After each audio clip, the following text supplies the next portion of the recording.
Hello everyone, welcome to another Midjourney tutorial video. Today I will show you how to add Midjourney bot to your private Discord server. So first of all, what you need to do is, as you can see, I already have my bot right here in my Discord server.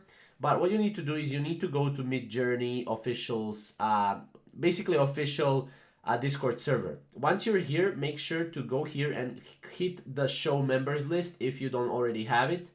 And you will need to find a Midjourney bot here on the right side. Now, if you cannot find it, then go here to the newbies section.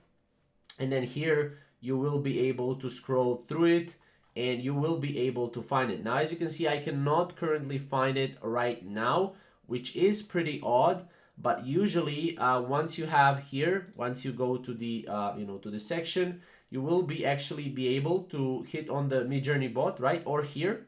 Just go to Midjourney bot and then add it to server. Once you add it to server, you will have it in the server, right here. As you can see, I have it right here. And then I can go just here and I can type in imagine and I can start imagining and creating images with Midjourney. So that's pretty much how to add Midjourney to private Discord server. If you have any questions or comments around this, comment down below and we'll see you in the next video. Thank you guys for watching.